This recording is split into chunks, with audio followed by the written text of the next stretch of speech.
Bienvenidos. Tanto ustedes los que están aquí como los que también van a hacer la escuela de otras partes que nos lo han pedido. Así que bienvenidos, los felicito por tomar la decisión, sabia decisión y valentía de hacer una escuela de liderazgo de alto nivel como la que empezaremos hoy aquí en Centro Evangelístico Frailes.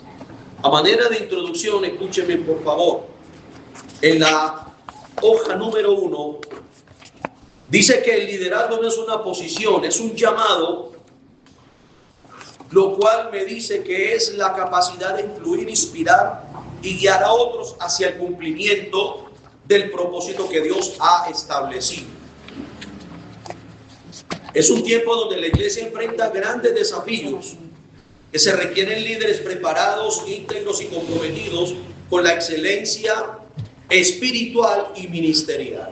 No neófitos, personas bien preparadas, bien capacitadas en la parte de la palabra de Dios, que es lo que vamos a hacer en esta escuela LAN, liderazgo de alto nivel. ¿Cómo nace la escuela de liderazgo de alto nivel? Nos vimos en la necesidad de sacar esta cartilla y anualmente vamos a ir sacando otras del mismo perfil de liderazgo, pero en otros temas. Así que el liderazgo de alto nivel nace en una madrugada. Mientras estudiaba, el Señor conocía mi corazón y empezó a inquietarme en armar esta cartilla. Así que durante varios días pude armar la cartilla y la hermana Marcela me pudo hacer el favor de arreglarla y diseñarla bien para imprimirla y que ustedes la tuvieran hoy en sus manos. Así que esa cartilla nace con ese propósito, no solamente de formar mujeres y hombres que comprendan que liderar es servir, que dirigir es edificar y que influir es dejar huella eterna. Un liderazgo de alto nivel no se mide por títulos, sino por carácter, no por reconocimiento, sino por obediencia. No por autoridad impuesta, sino por autoridad respaldada por Dios. Así que este material ha sido diseñado para fortalecer principios bíblicos y desarrollar habilidades prácticas y afirmar convicciones que permitan a cada líder crecer en madurez, en responsabilidad y visión. Nuestro objetivo es formar generaciones que impacten nuestra iglesia, nuestro entorno, nuestra comunidad, nuestra nación, con un liderazgo basado en valores, en disciplina y en pasión por el reino de Dios. Y que cada página sea una herramienta de transformación y que cada proceso marque el inicio de una nueva etapa de crecimiento, compromiso y excelencia en el servicio. Así que formando generaciones para impactar con propósito. Así que entraremos entonces en la lección número 1. El llamado divino al liderazgo. Estaremos estudiando el libro de Éxodo, capítulo 3, versículos del 1 al 12, Jeremías capítulo 1, versículos del 4 al 10 y Marcos 3, 13 al 15. Todo será enfocado en un llamado divino al liderazgo, todo sustentado en la palabra del Señor. Todo liderazgo auténticamente cristiano comienza con Dios. ¿Cuántos dicen amén? Amén. Amén. En la Escritura ningún líder verdadero se autoestablece, no se autonombra. Es Dios quien llama, es Dios quien forma, es Dios quien envía. Por lo menos me coloco como testimonio. Dios me llamó, Dios me formó, Dios me ha enviado. Así que en el contexto pastoral contemporáneo, muchos desean la posición sin comprender el peso del llamado. Sin embargo, el liderazgo bíblico no nace de aspiraciones personales, sino de una iniciativa divina y soberana. Entonces, en esta lección estudiaremos el fundamento del liderazgo, el llamado de Dios antes de dirigir a otros. El líder debe estar seguro de haber sido llamado por el Señor. ¿Cuántos tienen claro que han sido llamados por el Señor? Amén. Usted no está aquí por casualidad. Usted está aquí porque tiene claro en su corazón que Dios te ha llamado, que en base a los frutos que usted está dando en la iglesia, que en base al compromiso y sentido de pertenencia que usted está mostrando dentro de la iglesia, esa gracia que Dios le ha dado se está haciendo notoria, se está exteriorizando en usted para estar donde está. Porque para usted estar ahí sentado estudiando este tema de liderazgo es porque también ha mostrado procesos, ha mostrado sometimiento, ha mostrado en un tiempo largo dentro de la iglesia que usted tiene un llamado, que ese llamado no es solamente a una salvación, sino también a un ministerio. ¿Cuántos están conmigo? Amén. Así que Éxodo 3, del 1 al 12. Vamos a leerlo, por favor. Éxodo 3, del 1 al 12. Y vamos a leerlo rápidamente y a sacarle el mayor provecho.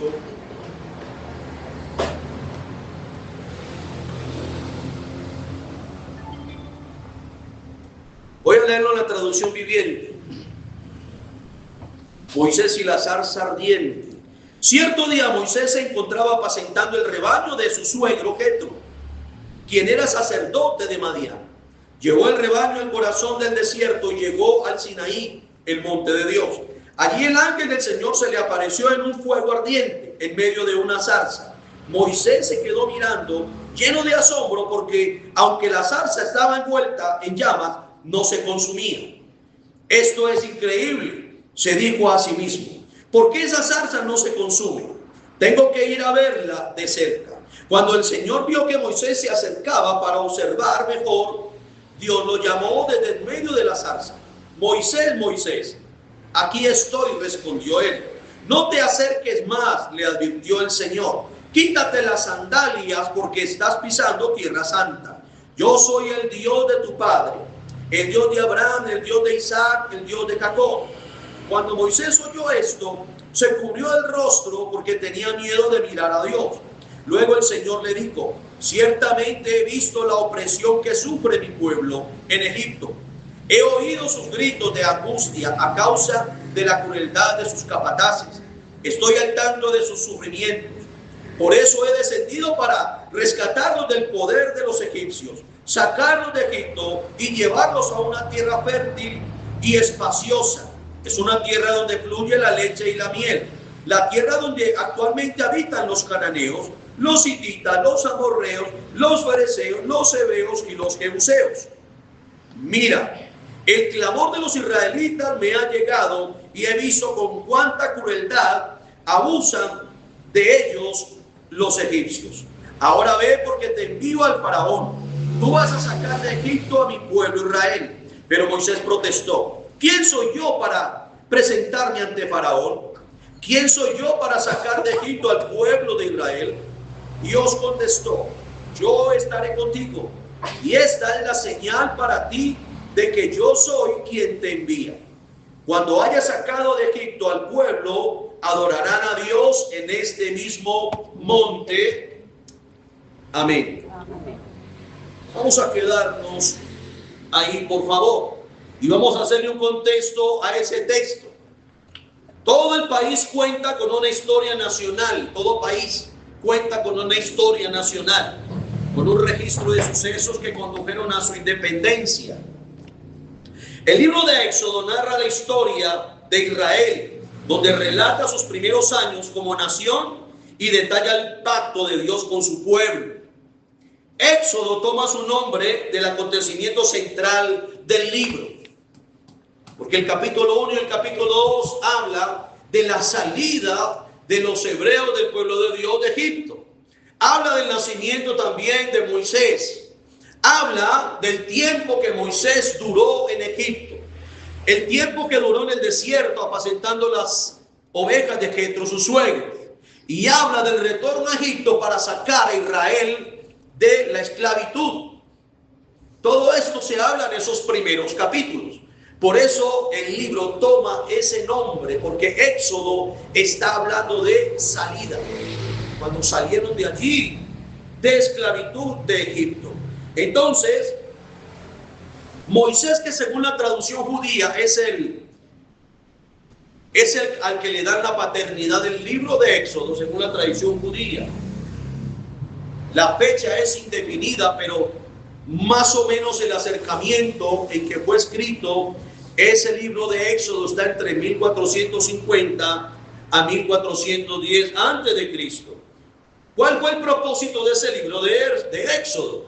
Fue narrar los sucesos de la liberación de Israel de la esclavitud de Egipto, al igual que su desarrollo como nación. O sea que los temas de ahí de ese libro de Éxodo habla de la soberanía, habla de la guía y la redención de Dios, habla del pacto de Dios con Israel, habla de la obediencia, etcétera, etcétera. Entonces, ese pasaje de Éxodo se desenlaza una historia bien importante, que es cuando Dios se le cruza en el camino a Moisés, literalmente en una zarza que arde pero no se consume. Era normal ver zarzas ardientes en el desierto, pero no era normal ver una zarza que ardía y que no se consumía. Cuando hablamos de 40 años, estamos hablando de una década, de una generación. 40 años estuvo en Egipto. Cuando mató al egipcio, lo sentencian a muerte y lo sueltan por el desierto a que muriera en el desierto. Pero Dios tenía algo especial con Moisés, y era que él iba a ser el salvador de su pueblo para sacarlo de esclavitud. Eso me da a entender que cuando yo estoy en un plan divino, el llamado es de Dios, no es mío. No es autonombrarme yo. Cuando el llamado es de Dios, cuando el llamado es divino, escúchame esto, tú vas a enfrentar desiertos, tú vas a enfrentar escorpiones, serpientes ardientes, tú vas a enfrentar sequías, tú vas a enfrentar crisis en el desierto, tú vas a enfrentar faraones, tú vas a enfrentar tiempo de prueba en el desierto. Pero el final será que tú mismo verás que el llamado te lo hizo Dios. Y que así como te hizo el llamado Dios, también te va a fortalecer en las crisis y en las adversidades que vamos a pasar. Amén. En momentos del liderazgo. Amén. ¿Cuántos están conmigo? Amén. Entonces, 3 ideas clave del pasaje. Dios se aparece en lo ordinario, cuidando ovejas, en el desierto, en tu rutina diaria, en una zarza ardiente, en algo sobrenatural. Interrumpe un día normal que es de parte de Dios. En cualquier día normal, ¿cierto? Voy a comprender que Dios me está haciendo un llamado y que está conmigo, porque hay una promesa que Dios le da a Moisés: yo estaré contigo, yo te voy a acompañar, yo no te voy a dejar solo, ¿cierto? Entonces vamos a tener encuentros con Dios en cualquier momento de nuestra vida cotidiana, ¿sí? Los encuentros con Dios no siempre son en eventos grandes, o a veces serán en tu trabajo, en tu rutina o en tu día a día. Entonces, lo segundo es que le dice Dios a Moisés: quítate las sandalias. En pocas palabras le está diciendo a Moisés: Moisés, aprende a reconocer lo sagrado.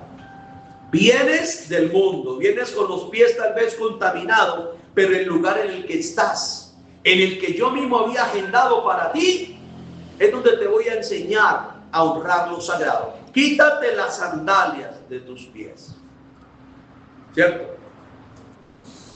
Quítate el calzado, porque el lugar en el que estás santo es. Dios le pide reverencia antes de darle una misión. O sea, primero relación, luego propósito. No te manda a liberar a Israel sin antes decirle: yo soy el Dios de tu padre. La identidad va antes de la tarea. Es lo que está haciendo con Moisés. Por eso son puntos importantes que comprendamos, que antes del llamado Dios ya tiene algo agendado conmigo.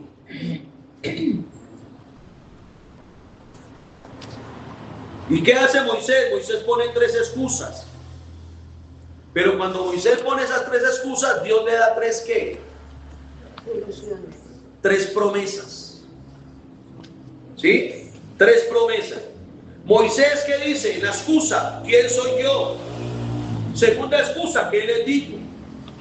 Tercera excusa, no me van a creer. Imagínense cómo estaba de duro el corazón, que ya estaba hablando por los hebreos. No me van a creer, pensando por ellos. Entonces, ¿cuáles son las promesas de Dios? Yo estaré contigo, 1. Yo soy el que soy. Y yo he visto la aflicción de mi pueblo. Por lo cual te he escogido a ti para que vayas y saques a mi pueblo de esclavitud. Entonces yo estaré contigo. La promesa que Dios nos da. Entonces, el patrón se repite siempre. Vemos nuestra debilidad y Dios nos recuerda su presencia. 3 excusas, pero Él da 3 promesas. O sea, nos está confrontando a nosotros hoy. Tremendo esto. Entonces, pero el versículo 2 es el que cambia. Yo estaré contigo. Dios no le quita el desierto a Moisés. Dios no le quitó a Faraón. No le quitó la tartamudez. Simplemente, ¿qué le dijo a Moisés? Mi presencia irá contigo. Dígale que tiene a su lado, su presencia es más que suficiente en el liderazgo para enfrentar nuestros egipcios. ¿Cierto? Para enfrentar nuestros egipcios. Tremendo. Moisés no estaba en un contexto ministerial, sino que estaba cuidando las ovejas. El llamado ocurre en el anonimato y en el desierto. O sea que teológicamente esto revela que Dios llama en procesos ordinarios antes que plataformas públicas. ¿Aló? Amén. Dios nos llama en procesos ordinarios antes que en plataformas públicas. Tremendo esto. Ahora en Jeremías capítulo 1,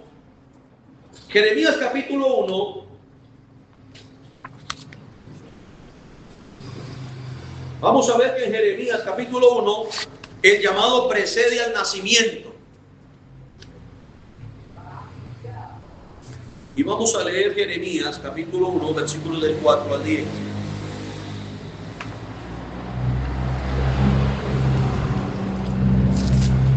¿Lo tenemos?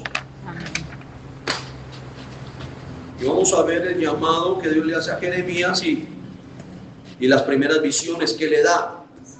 El Señor me dio el siguiente mensaje. Te conocí aún antes de haberte formado en el vientre de tu madre. Antes que nacieras te aparté y te nombré mi profeta a las naciones. Oh soberano Señor, respondí. No puedo hablar por ti. Soy demasiado joven. No digas soy demasiado joven, me contestó el Señor. Porque debes ir donde quiera que te mande y decir todo lo que te diga. No tengas miedo a la gente, porque estaré contigo y te protegeré. Yo, el Señor, he hablado. Luego el Señor extendió su mano, tocó mi boca y dijo: mira, he puesto mis palabras en tu boca. Hoy te doy autoridad para que hagas frente a las naciones y reinos. Algunos deberás desarraigar, derribar, destruir y derrocar. A otros deberás edificar, y plantar. Entonces, en ese pasaje, cuando Dios llama a Jeremías, que está muy joven, que Jeremías quería pasar desapercibido por las objeciones que coloca, igual que en Éxodo 3, pero en versión Dios te llama antes de que tú existas. Amén. Es lo que estamos viendo en Jeremías. Dios te llama antes de que tú existas, pero ahí hay algo que pega duro en esos pasajes. Y vamos a ver 3 puntos claves que pegan duro ahí en Jeremías. Lo primero es conocido antes de formado. Dígale que tiene a tu lado, tú no eres improvisado. Tú no eres improvisado. Antes que nacieses, te conocí. Y antes que estuvieses en el vientre de tu madre, te llame. Entonces, conocido antes de formado, Dios no se improvisa con nosotros. Jeremías no aplicó para el cargo, fue elegido y apartado desde antes, y eso quita mucha presión, porque es Dios mismo quien lo está eligiendo, ¿cierto? Tu valor no depende de que también prediques, depende de quién fue el que te llamó. Amén. Amén. ¿Cuántos tienen claro eso? Amén. Es de quién te llamó. Y esto es muy importante, amados, porque cuando usted empieza un liderazgo, usted se va a ver confrontado en momentos en ese llamado. Otros te van a hacer sentir mal, porque van a ser la voz del adversario para hacerte sentir mal, para que tú flaquees, para que tú empieces a dudar de tu llamado. Pero aquí estamos viendo que antes que nacieses, el Señor lo conoció. O sea que antes del llamado precede el conocimiento que Dios tiene de mí. Sin yo estar en el vientre de mi madre, el Señor ya me conocía. Qué tremendo. Así que ¿cómo voy a dudar yo de lo que Dios puede hacer conmigo y lo que Dios quiere hacer? Tremendo esto. Entonces, segunda excusa de Jeremías. Soy muy joven. Jeremías se siente chico, sin palabra, sin experiencia, pero Dios no le dice, tienes razón, busca otro. Le dice, no digas soy un niño, mas no temas. Yo estoy contigo para librarte. Dios no busca gente capaz, busca gente disponible a la que Él pueda respaldar. ¿Cuántos dicen amén? A la que Él pueda respaldar. Tremendo esto, Señor bendito. Y tercero, de la boca a la autoridad. Dios toca su boca y dice, he puesto mis palabras en tu boca. Luego lo hace sobre naciones y reinos, para arrancar, destruir, edificar y plantar. Su trabajo era hablar, pero el impacto era de Dios. Tú pones tu voz temblorosa, pero Dios es quien pone el poder.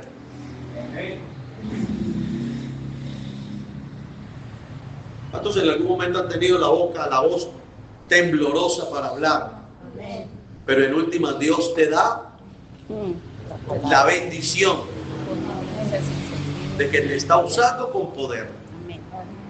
Por lo menos a mí en mis inicios me pasó muchas veces. Y aquí hay una hermana que a veces lo ha repetido. No por miedos o temores, sino porque es nuestra naturaleza, que a veces vemos a alguien que sabe mucho y creemos que lo que yo voy a hablar, el otro sabe más que yo. Cuando yo soy la boca de Dios, cuando yo tengo el Espíritu de Dios, tengo el poder y la autoridad de hablar con fuego, con una palabra sazonada en el Espíritu que va a avergonzar al más sabio que haya ahí. Eso lo tengo yo claro. Por eso Él dice, abre tu boca que yo la llenaré. Tremendo es. Entonces la diferencia con Moisés de Jeremías, que a Moisés le muestra la zarza, pero a Jeremías le muestra ¿qué? El currículum. Te conocí, te santifiqué y te di por profeta. A uno lo llaman el desierto, pero al otro desde el vientre. Tremendo, ¿cierto? Dígale que tiene a su lado, Dios personaliza nuestro llamado. Dios personaliza nuestro llamado. ¿Cuántos dicen amén? Amén. Por eso tremendo, amados. Ver el contexto en el que está pasando Jeremías no es fácil. Por eso Jeremías es llamado el profeta llorón. Porque en el contexto en el que él se movió no era fácil. Lo rechazaban, lo insultaban, no aceptaban las palabras de Jeremías, le pagaban a otros profetas falsos para escuchar lo que ellos querían y ignoraban a Jeremías. Y Jeremías lloraba y lloraba por su pueblo. El profeta del anonimato. Tremendo. ¿Será que algún momento pasaremos nosotros por algo así? Dios nos pone en procesos, ¿sí o no? Dios nos pone en procesos. Si el triunfo en la vida de Jeremías lo evaluáramos según la perspectiva humana, al examinar la vida del profeta Jeremías, nos veríamos obligados a considerarlo como un fracaso colosal. Durante casi toda su vida fue pobre, fue impopular, fue marginado, fue perseguido debido a sus infortunios y el dolor que sentía por su tierra. Tremendo esto. Por eso, amados, el propósito de escribir ese libro de Jeremías fue para exhortar al pueblo a que se arrepintiera de sus pecados y regresara a Dios. Por eso los temas de Jeremías son las consecuencias. Los temas de Jeremías son el pecado y las consecuencias, el juicio inminente, el dominio de Dios y un corazón restaurado. Un corazón restaurado, que era lo que Dios quería ver en su pueblo. ¿Cierto? Entonces, te conocí antes de formarte en el vientre. O sea que aquí observamos la doctrina de la elección soberana aplicada al servicio profético.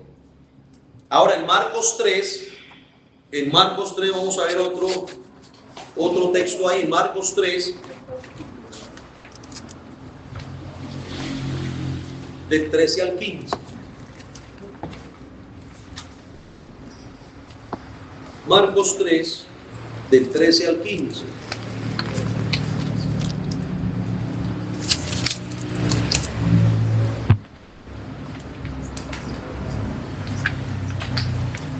Tiempo después Jesús subió a un monte y llamó a los que quería que lo acompañaran. Todos esos se acercaron a él. Todos ellos se acercaron a él. Luego nombró a 12 de ellos y los llamó sus apóstoles.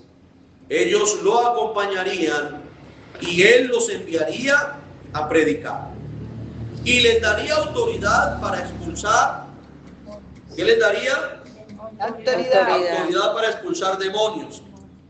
O sea, el texto me está mostrando que Jesús elige con propósito. ¿Están conmigo? Amén. Son ideas claves del pasaje, que Jesús elige con propósito. Llamó a los que él quiso, o sea, no fue por familia, por influencia. Los eligió por gracia y por misión. Estando en el monte. Recuerde que esa noche antes él vigiló.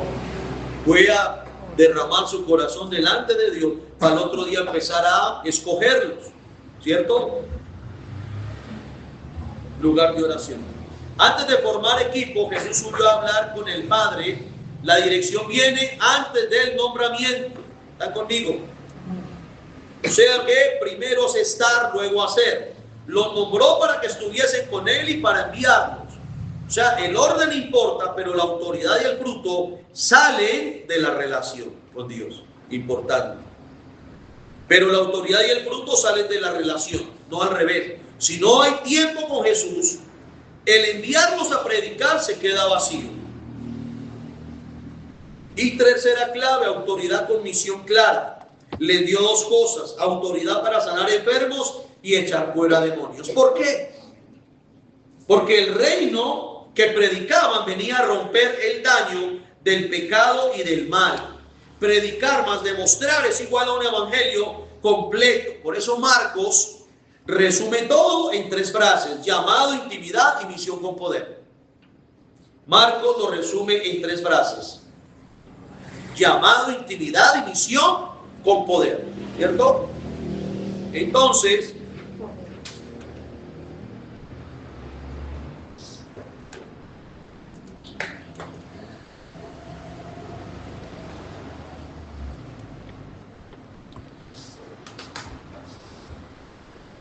uno, el llamado es iniciativa de Dios, no del hombre. ¿Cuántos dicen amén? Amén. ¿El llamado qué es?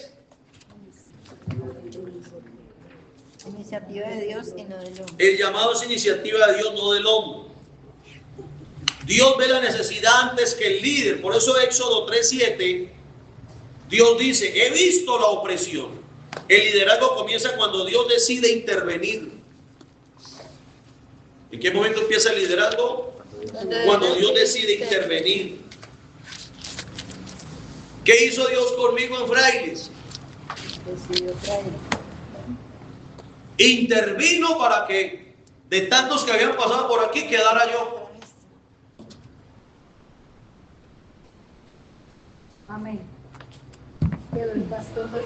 Amén. Por eso el liderazgo comienza cuando Dios decide intervenir. Y una aplicación ahí, el líder no surge porque detecta un problema, sino porque Dios lo comisiona para responder a ese problema.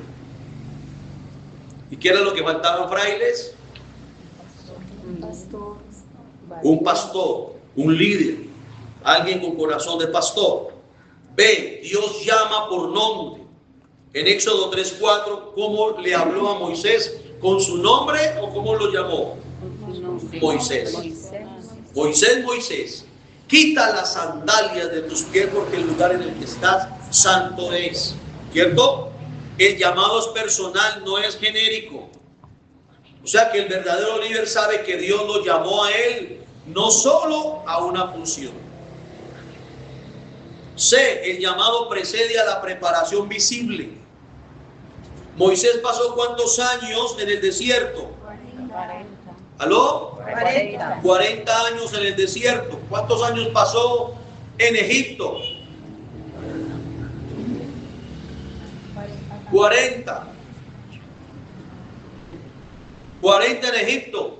Salió como de 40 por el desierto. Encontró las hijas de Jetro por allá, las pastoras, que las defendió de unos maleantes. Él fue y las llevaron allá con Jetro, conoció a Moisés. Allí se enamoró de Séfora, se casó con ella y empezó a pastorear las ovejas de Jetro. 40 años pastoreando. Y después de 40 años, entonces ya tiene el encuentro con el Señor, esa agenda en el desierto, y es donde lo envía nuevamente a Egipto. Y ahí dura 40 años hasta que Moisés es llevado, que vio la tierra de lejos, pero no entró a ella. ¿Cuántos años pasaron? Haciendo los cálculos, si pasaron 3 generaciones, 120 años.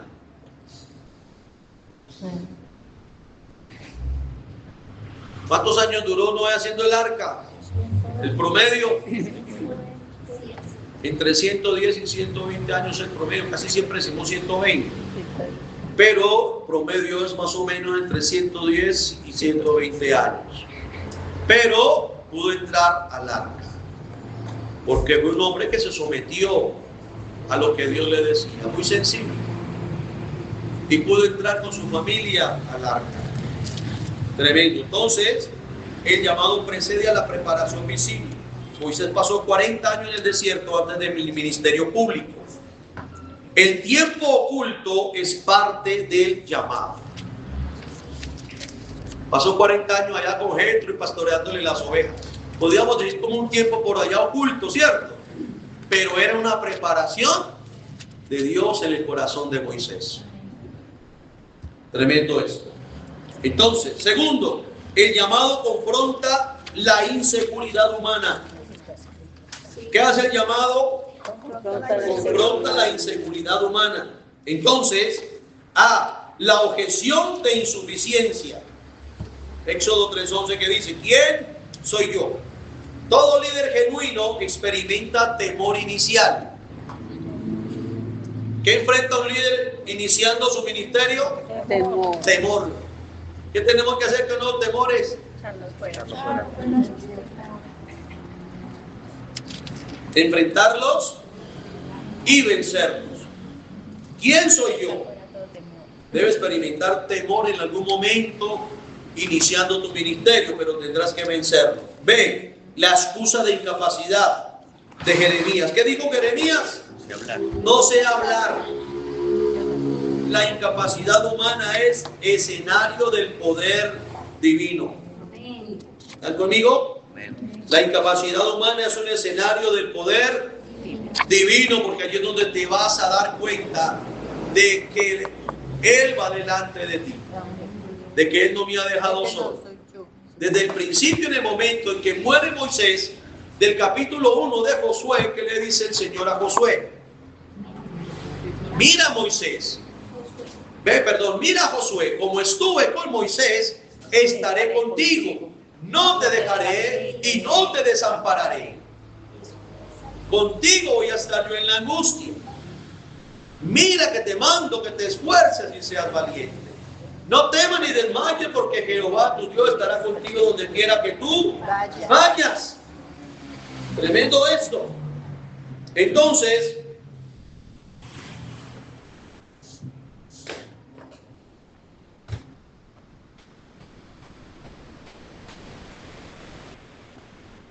Jeremías dijo: no sé hablar. Entonces, la incapacidad humana es escenario del poder divino, lo que Él puede hacer con nosotros. La promesa de presencia que el Señor le da a Moisés, Éxodo 3:12: yo estaré contigo. El llamado nunca viene sin la presencia garantizada de Dios. ¿Cuántos lo creen? Amén. ¿Qué hace el Señor? ¿Qué hace el Señor? Garantiza su presencia con nosotros. ¿Qué aplicación podemos hacer a eso ahí? Que el éxito ministerial no depende de habilidades naturales, sino de la compañía divina. Ese es el éxito de cada uno de nosotros, la compañía de Dios en lo que emprendamos.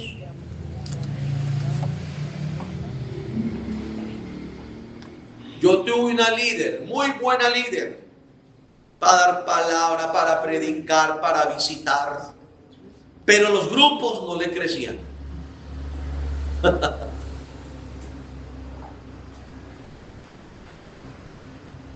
Y varias veces le dije: hágame el favor, no llame las personas de ese grupo para el suyo. Varias veces le dije.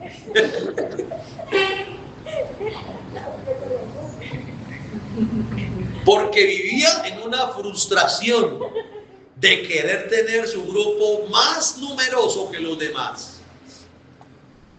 Porque tenía su carácter, pero no sabía aplicar cuando debía aplicar que la presencia de Dios con nosotros es el que determina cuándo esto va a crecer y cuándo no. ¿Cuántos años, yo por experiencia lo digo, he querido tener una iglesia grande? Pero desde que empecé esta iglesia, poco a poco, los que Dios me ha permitido discipular, caminar con ellos, acompañarlos, formarlos, son los que hoy en día puedo decir que están conmigo, y que la iglesia poco sigue creciendo, pero nunca vemos una iglesia en caída.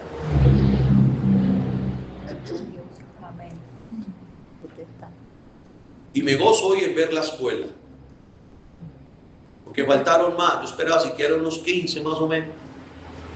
¿Cuántos hay? 15. ¿Ah? 15. 17 como mínimo. Y mire, gloria al Señor, y aunque faltan más, porque todos debían de entrar.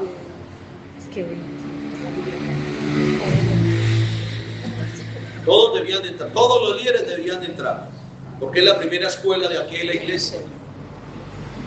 ¿Sí? O sea, que el líder que me faltó hoy hasta las 12 de la noche tiene tiempo para mí, una excusa válida. Si no, mañana su jalón de orejas. Porque yo no estaba pidiendo favores que vinieran a la escuela. Ya los que son líderes tenían que hacer esta escuela, porque hace tiempo no hacemos escuela de líderes, y lo tienen que hacer. Porque yo quiero ver líderes que se formen en la iglesia. Y debemos de someternos a los procesos de la iglesia. ¿Están conmigo? Debemos de someternos a los procesos de la iglesia. Amén. Así que para mí es algo maravilloso empezar esta escuela y saber que todos la hicieron. y que todo el liderazgo se me gradúa en esta escuela. ¿Cómo va a estar yo como pastor saber que le pudieron plasmar toda esta palabra en sus corazones para ser buenos líderes? ¿Sí o no? ¿O estoy exagerando? Tercero, el llamado implica una relación antes que función. El llamado implica relación antes que función. ¿Por qué? Porque Marcos 3:14 dice, para que estuvieran con él. O sea que la prioridad es comunión. Y es la que tiene a su lado, la prioridad es comunión. ¿Qué dice Marcos 3:14? Ve, luego para enviarlos. La misión fluye de la intimidad. ¿Están conmigo?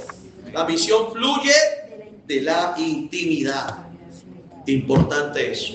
Mientras más intimidad tengamos con el Señor, más nos va a usar en la misión que Él nos ha delegado. ¿Y cuál es la misión aquí en la cultura de la iglesia? ¿Cuál es nuestra misión?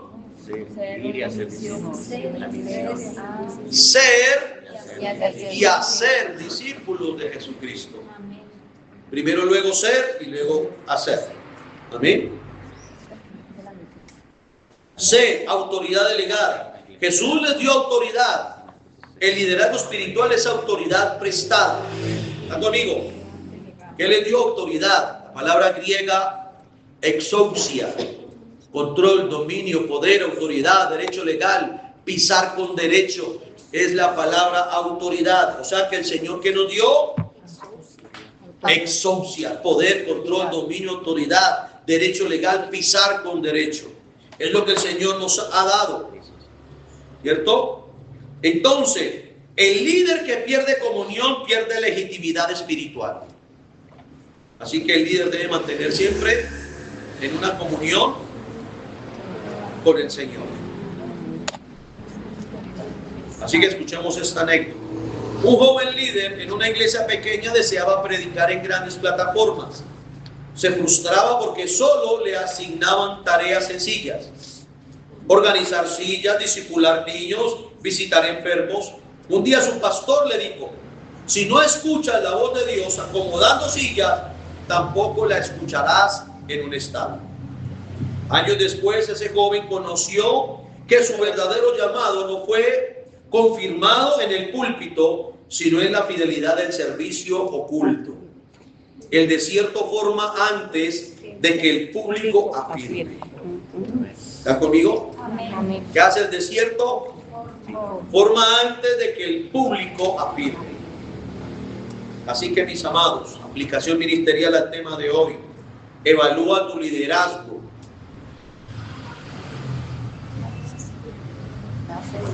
¿Cómo? Esa evaluación de que si tu liderazgo nace de una convicción divina o de una ambición personal. Porque, mis amados, se los digo de todo corazón, he visto pastores frustrados que Dios no los ha llamado a pastorear, pero por falsos profetas que les han declarado palabras de emocionalismo, están frustrados. Hace poco les comentaba que hay uno que se hace en el parque de Cartago con un baflecito. Ya perdió su esposa y perdió sus hijos porque se salió de trabajar para ponerse a predicar. Porque un día en su iglesia llegó un profeta, de esos profetas que hablan más de la cuenta, y le dio una palabra que él la tomó de una y se salió de trabajar y empezó a predicar, y que el Señor lo iba a sostener y iba a dar todo lo que necesitaba. Su hogar empezó de para abajo, no volvió a trabajar, se iba con un baflecito a predicar, y la familia de para abajo y de para abajo, hasta que lo tuvieron que echar de la casa porque no quería trabajar, porque el Señor lo llamó a predicar. Hemos conocido parejas pastorales que un pastor los llamó a pastorear sin tener el llamado, solamente por llenar un hueco de otra iglesia. De momento cogieron unos líderes y los mandaron para allá sin pedirles guianza a Dios, si tenían el llamado a pastorear. Liderar es muy diferente que pastorear.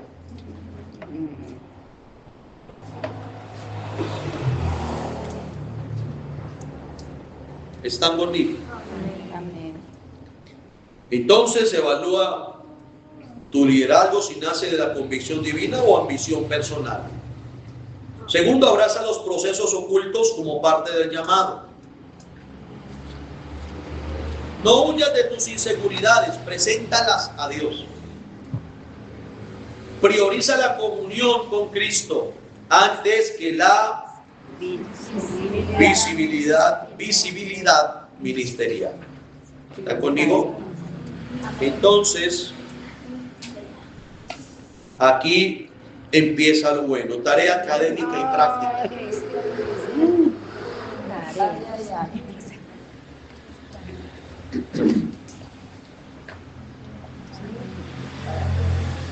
Tarea académica y práctica.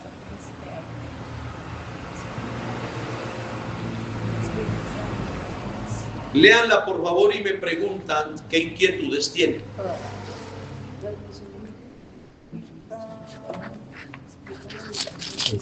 Usted va a hacer eso si no tiene computador, si no tiene celular, si no tiene nada, lo hará a la mano y luego irá a un internet que le pasen eso para que envíe su trabajo como un ejecutivo.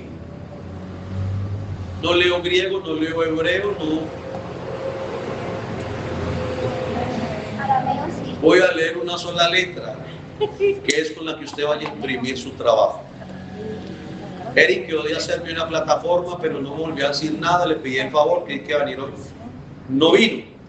Para empezar hoy con esa plataforma donde podían enviar sus trabajos y yo poder todo ahí en esa plataforma y calificar sus trabajos. Parte 1, reflexión bíblica. ¿Cuántas hojas? 2 páginas. ¿Qué debe hacer en esa página? Ya 2 páginas. Explica la diferencia entre llamado interno y llamado externo. Lo vimos hoy. Analiza las respuestas de Moisés y Jeremías comparativamente. Aquí coloca a Jeremías y aquí coloca a Moisés. Moisés y Jeremías. ¿Cómo fue el llamado de Moisés? ¿Cómo fue el llamado de Jeremías? Y los ponía ahí un cuadrito comparativo, Moisés y Jeremías. ¿Cómo fue el llamado de uno y del otro? Es sencillo. Parte 2, evaluación personal. Escribe tu testimonio de llamado, mínimo una página.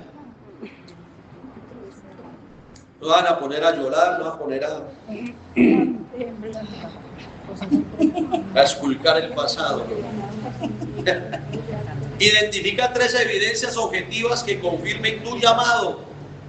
3 evidencias objetivas, claras, contundentes que confirmen tu llamado. Parte 3, práctica ministerial. La más fácil de todas. Dedica 7 días consecutivos a tiempos devocionales enfocados en discernir dirección divina. Y memoriza Éxodo 3:12. Esa parte 3 pues, prácticamente ya está hecha. Porque usted todos los días ora, todos los días hace un devocional. Amén. ¿O no? Amén. Y memoriza Éxodo 3:12. Conclusión, el liderazgo cristiano comienza cuando Dios llama y el hombre responde. No es un ascenso humano, es una comisión divina. Antes de enviar, Dios forma. Antes de usar, Dios prepara. Antes de exponer, Dios procesa. El líder genuino puede atravesar desiertos, inseguridades y temporadas ocultas, porque sabe que no se llamó a sí mismo. Fue Dios quien lo llamó. ¿Están conmigo? Ya veo por qué están tantas cosas. Gloria al Señor por esa parte. Espero que hayan sido alimentados y edificados con la palabra de este primer día de Escuela SLAM, liderazgo de alto nivel. Dios me lo bendiga a todos. El Señor les continúe bendiciendo.